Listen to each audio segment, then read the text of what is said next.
کائنات کا گوشہ گوشہ حضور کے ذکر سے چمک رہا ہے۔ شرق سے لے کر غرب تک کوئی لمحہ ایسا نہیں ہے جہاں حضور کا نام گونج نہ رہا ہو۔ سماٹرا کے ساحل سے لے کر کے دنیا کے دوسرے کونے تک کوئی ایک سیکنڈ بھی ایسا نہیں ہے جب اذانوں میں اشہد ان محمد رسول اللہ کی صدائیں نہ گونج رہی۔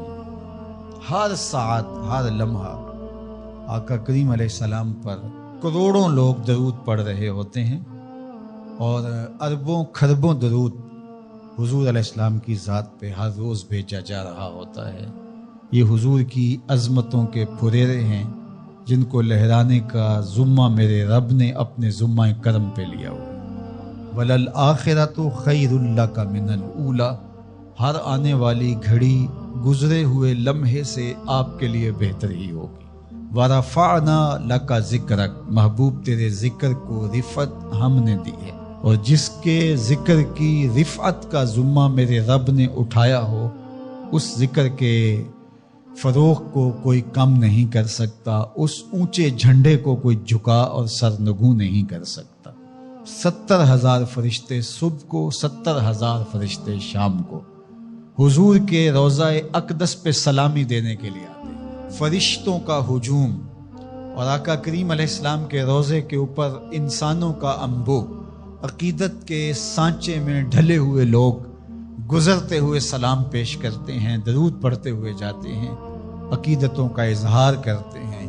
کائنات میں جس طرح ہر لمحہ اذان ہو رہی ہوتی ہے، ہر لمحہ نماز پڑھی جا رہی ہوتی ہے، یہاں سے کسی کا 10 منٹ کا فرق ہوگا، کسی کا آدھے گھنٹے کا فرق ہوگا، کسی کا 1 گھنٹے کا فرق ہوگا، کسی کا 2 گھنٹے کا فرق ہوگا، پیچھے چلے جائیں کوئی 1 گھنٹہ پیچھے، کوئی 1.5 گھنٹہ پیچھے۔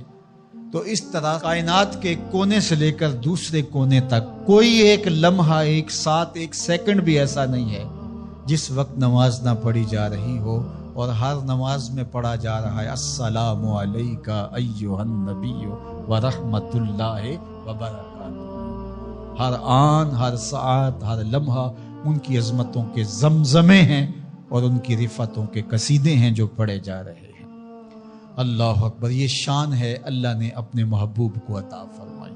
لا یؤمن احدکم حتی اکون احب الیہ من والدہ وولدہ والناس اجمعین، تم میں اتنی دیر تک کوئی شخص کامل مومن نہیں ہو سکتا جب تک اپنے ماں باپ سے، اپنے رشتہ داروں سے، اپنے عزیزوں سے، کائنات کے ہر فرد سے جب تک میرے سے زیادہ پیار نہیں کرتا ہے۔ اللہ اکبر۔ حضرت سیدنا علی المرتضیٰ رضی اللہ تعالیٰ عنہ فرماتے ہیں، سخت گرمی میں میٹھے اور ٹھنڈے پانی سے جتنی محبت ہوتی ہے ہمیں حضور اس سے بھی زیادہ محبوب تھے۔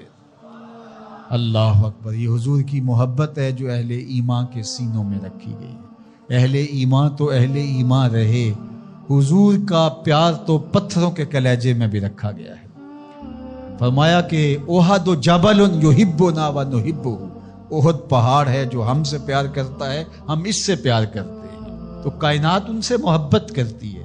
اللہ اکبر۔ سیدنا علی المرتضیٰ رضی اللہ تعالیٰ عنہ فرماتے ہیں، میں مکے کے اس پتھر کو آج بھی جانتا ہوں، بعثت سے قبل جب حضور گزرتے تھے تو وہ حضور کو سلام کیا کرتا، درخت سلامیاں پیش کرنے لگے، پتھر کلمے پڑھیں، شمس و قمر اشارے پہ گھومیں اور گردش کریں، کبھی چاند جھک کے سلامی دے، کبھی سورج پلٹ کے اثر کے وقت پہ آئے، کبھی جانور حضور کو دیکھ کر کے کلمے پڑھیں، حضور کا ذکر خطبوں میں، نمازوں میں، اذانوں میں، تو کون ان کی عظمت کو گھٹا سکتا ہے؟ کون ان کی رفعت کو کم کر سکتا ہے؟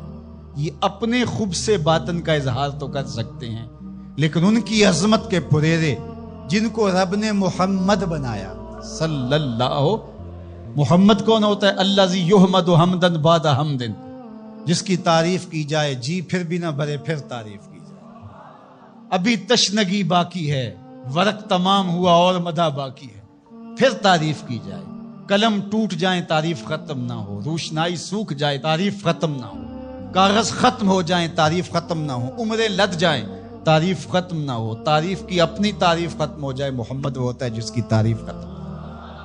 کفار مکہ جب حضور کی مخالفت کرتے تھے، سب و شتم کرتے تھے، تو تو ایک دن ان میں سے کسی نے کہا تم تو اہل زبان ہو اور تم محمد کہتے ہو اور عیب بھی لگاتے ہو، یہ بات کوئی اجمی کرے تو سمجھ میں آتی ہے، لیکن تم تو عرب ہو اور تمہیں پتہ ہے لفظ محمد کا معنی کیا ہے، پھر بھی تم تنقیص کرتے ہو۔ تو ایک بات کرو، یا تو عیب لگانا چھوڑ دو یا محمد کہنا چھوڑ دو۔ کوئی کہے شہد میٹھا نہیں ہے تو عجیب بات ہے، کوئی کہے کہ برف ٹھنڈی نہیں ہے، کوئی کہے کہ گلاب خوبصورت نہیں ہے تو عجیب بات، کوئی کہے چاند سونا نہیں ہے تو کہا کوئی محمد کہے اور پھر عیب لگائے، تو انہوں نے نام اپنے طور پہ مزمم رکھ لیا اور پھر مزمم کہہ کے اپنے خب سے باطن کا اظہار کرنے لگے۔ کسی نے آ کے حضور کو بتایا کہ حضور وہ مزمم کہہ کے خب سے باطن کا اظہار کرتے ہیں۔ فرمایا تم نے دیکھا نہیں اللہ نے قریش کے منہ کو کیسے پھیر دیا؟ فرمایا یشتمون مزمما ویلعنون مزمما وانا محمد۔ فرمایا وہ کسی مزمم کو گالیاں دے رہے ہیں، میرے رب نے مجھے محمد بنایا۔ جب خاکے تراشے گئے تھے میں نے کہا خاکے تو خاکیوں کے ہوتے ہیں، جو پیکرے نور ہو بھلا اس کے بھی خاکے تراشے جا سکتے ہیں، جس کا سایہ بھی رب نے بننے نہیں دیا اس کے خاکے کیسے ہو سکتے؟ تم اپنے تصور سے کچھ بنا رہے ہو، وہ میرے حضور کے خاکے نہیں ہو سکتے، ان کا تو نہ ثانی بنایا گیا نہ ان کا سایہ بنایا گیا۔ مثل او در عالم امکان متصور نیست، خدا نے وہ سچائی پن چڑھیا جہدے وچ محمد نو اٹھا لیا۔ حسینہ جمیلاں دا منہ موڑ دیتا محمد بنا کے قلم توڑ دیتا۔ چاند کی طرف منہ کر کے تھوکنے سے اس کی نوری کرنے میلی نہیں ہو سکتی۔ مدینے کا چاند کل بھی روشن تھا، مدینے کا چاند آج بھی روشن، اور رہے گا یوں ہی ان کا چرچا رہے گا، پڑے خاک ہو جائیں جل جانے والے، ان کا نام و نشان بھی نہیں رہے گا، لیکن میرے حضور کے نام کے پھریرے کائنات میں لہراتے رہے۔